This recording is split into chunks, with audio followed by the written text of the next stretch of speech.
কিছুক্ষণ আগে বাড়িতে এসেছি, খেয়ে তো বেরিয়েছিলাম একটু ভাত, তো তোমাদের বলেইছিলাম। তো দেখলাম একটু খিদে পেয়েছে, 4টে বাজে ঘড়িতে, এখন 4টে বাজে, তো খিদে পেয়েছে। একটুখানি খিচুড়ি ছিল, মা রান্না করেছিল কালকে, খিচুড়ি একটু ছিল।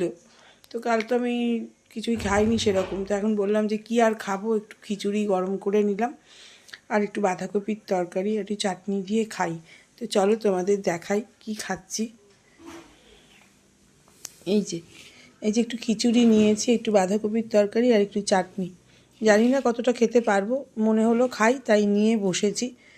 তো এখন একটু দেখি, চেষ্টা করি যদি খাওয়া যায়। আর খাবার রাখার সাথে সাথে ঠান্ডা হয়ে যাচ্ছে,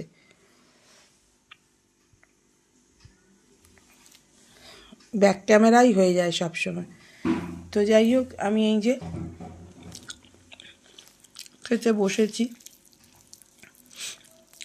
মা বারণ করছিল বাসি খাবার খাস না করে, কিন্তু এখন আর রুটি খেতেও ইচ্ছা করছে না। তোমার ভাতটাও বেড়েছি, তুমি খেয়ে নাও, 4টে বাজে।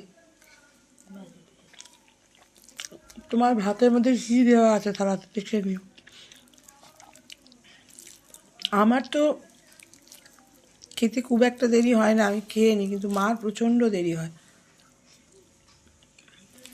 মা ভাত খাবে, আমি দুটো ভাত খেয়ে বেরিয়েছিলাম, গরম ভাত। কালকে যেহেতু সারা রাত ঘুমোতেও পারিনি, খেতে পারিনি, আর কালকে খুব রাত্রে শরীর খারাপ হয়েছিল। ভালো লাগছে খেতে, খিচুড়িটা খারাপ লাগছে না। তো চলো বন্ধুরা, আমি খাবারটা খেয়ে নিই। আর অবশ্যই তোমাদের খাবার খাওয়া হয়ে গেছে, সেটাই স্বাভাবিক। তো আমি এখন খাবারটা খেয়ে নিই, তারপরে আবার কথা বলছি।